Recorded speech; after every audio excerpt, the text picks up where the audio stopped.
Hey, I'm Anthony Furey, back with award-winning documentary filmmaker Matthew Embry, talking about the new scholarship that he is spearheading. Energy Creates, getting young people engaged more with the energy sector through artistic expression. And Matthew, you were saying that there's going to be an international component to this, talking about the role that Canada can play globally and on the world stage. Tell me more about that and how your efforts will play into that international element. Yeah, so initially this contest was only going to be for Canadian students. What happened was one of the first emails we received was from someone who was an international student. And then we started to see where the traction of the website, where it was happening. And yes, we had significant interest in Canada, but we also had some spikes in the US, in Mexico, Sweden, and all over the world. And so if you look at the Google Analytics map, it's lit up. And this was a surprise. This was a surprise to me, and a good surprise for me and the team. And so we quickly got together and started to discuss, okay, what would it look like if we opened up one of the scholarships for any student in the world to be able to win? And we're in the process right now of working on that and what that would look like, and then how we could work to make sure students all over the world can start this conversation, because the film that students will watch is called Global Warning. One of the key messages that the Canadian energy sector is a global issue.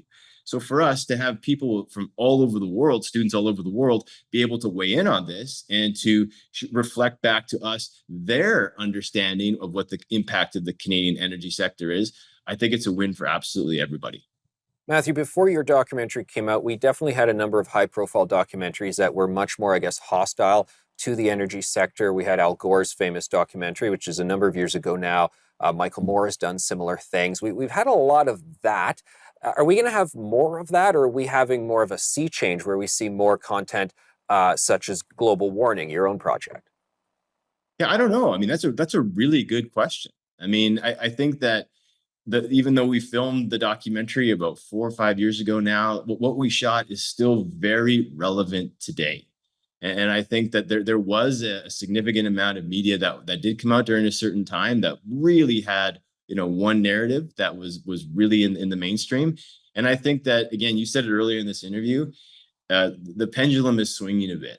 And again, and what my goal is, I'm just trying to get it to be, in the middle. Let's talk about both sides as fairly as we can, and try to create a dialogue. And I think for me, the extension of this project is to foster that dialogue and to with young people through their creations. So once we have those creations and they're submitted to us, we're going to share them with the world, whether that's on social media, whether we work with the news forum, and how we actually get that out to people to have an award show. And I think that what I'm really excited about is once those creations are into the world, each one of them is an entry point for dialogue and discussion. Matthew, can you tell me a bit about the partners that you're working with to make this all possible? I mean, it's a real impressive pot of money in terms of $500,000 in total. Like I was saying, I'm familiar with other scholarships that are a lot smaller. So a lot of opportunities for young people here. How are you able to make that work?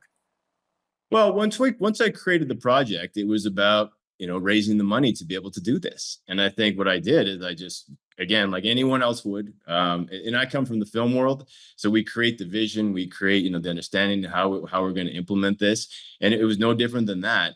And then I was able to get incredibly generous donors who would like to remain anonymous, and I think that's totally fair, from the private industry, from nonprofit, and individual personal donations. And I think that these generous donors, they want to encourage young people to be thinking about this issue like anyone else. And I think And that, what again, sort I'm of, so thankful. Matthew, what sort of Yeah. programs will these students be entering? You said there's really no strings attached in terms of this scholarship. Yep. There's absolutely no strings attached. So it doesn't matter what the student wants to study.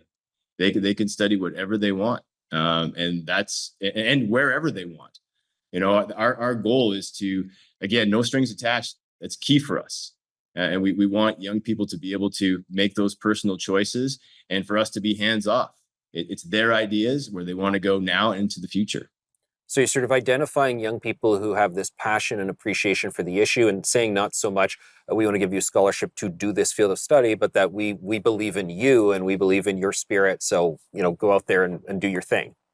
Yeah, that's exactly it. And one of the missions for us right now is to make sure that every student feels eligible to be able to do this. Hmm.